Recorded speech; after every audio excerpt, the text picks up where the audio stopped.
পূর্ব বর্ধমান জেলার পূর্বস্থলী ২ নম্বর ব্লকের অন্তর্গত পারুলিয়া বাজারে গতকাল রাত প্রায় ১:৩০ নাগাদ পারুলিয়া বাজার চত্বরে শ্যামল সাহার বাড়ির রান্নাঘরে দেখা যায় একটি বিরল প্রজাতির সাপ। পরিবার সূত্রে জানতে পারা যায় রাত ১টা নাগাদ কিছু কাজের জন্য ওই বাড়ির গৃহবধূ রান্নাঘরে যায়। রান্নাঘরে দেখতে পায় একটি বিরল প্রজাতির সাপ এবং ওই সাপের উপর তার পায়ের চাপও পড়েছিল বলে জানান তিনি। সাপটি তৎক্ষণাৎ ঘরের এক কোণায় গিয়ে বাসা বানিয়েছিল। রাত্রেবেলায় ওই সাপকে দেখতে পাওয়ার পর পরিবারের লোকজনেরা খবর দেয় বন দপ্তরে। তারপর সকাল ১১টা নাগাদ বন দপ্তরের কর্মীরা এসে ওই সাপটাকে উদ্ধার করে এবং বন দপ্তরের কর্মীরা জানায় সাপটির নাম পদ্ম গোখরা। এটি একটি মারাত্মক বিষধর সাপ।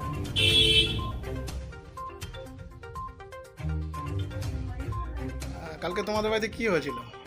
রাতে তখন 1:30 বাজে, দিয়ে দরজা খুললাম, খুলে দেখি বাসনের আওয়াজ করে ছুটে আসলাম, দেখি সাপটা রাস্তা দিয়ে যাচ্ছিল, মানে সামনে দিয়ে, দরজার সামনে দিয়ে যাচ্ছিল।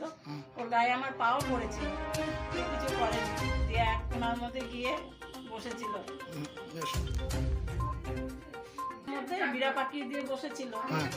তারপরে দাদাকে ফোন করলাম, দাদা বন দপ্তরকে ফোন করলো, দিয়ে সকালে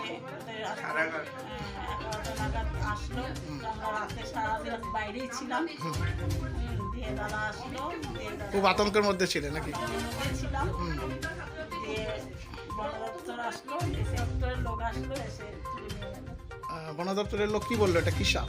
বললো এটা পদ্ম গোখরা। আচ্ছা, তাহলে সারা রাত্রি তোমরা খুব আতঙ্কের মধ্যেই ছিলে, ঘুম টুম হয়নি নাকি? তা এখন মোটামুটি একটু নিশ্চিন্ত না?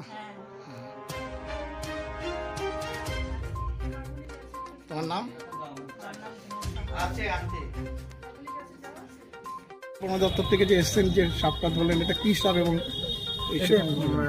দেখতে পদ্ম গোখরা ছিল।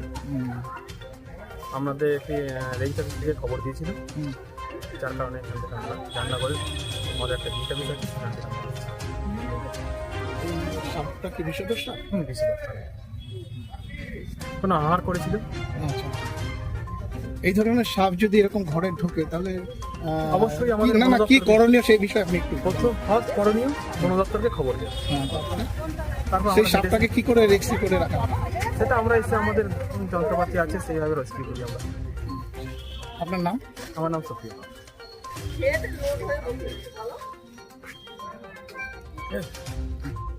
পূর্বস্থলী থেকে অত্রি চক্রবর্তীর রিপোর্ট, রূপসী বাংলা মিডিয়া। পুরুলিয়া শহরে এখন স্বল্প খরচে উন্নত ও অত্যাধুনিক চিকিৎসা পরিষেবা বর্দান হসপিটালে। এখানে general, laparoscopic, gynaecologist, paediatrician, anaesthetist, general physician, orthopaedic সহ বিভিন্ন রোগের অভিজ্ঞ ডাক্তারবাবুরা নিয়মিত রোগী দেখছেন। এছাড়াও 24 ঘন্টা বিনামূল্যে অ্যাম্বুলেন্স পরিষেবা রয়েছে, স্বাস্থ্যসাথীর সুবিধাও।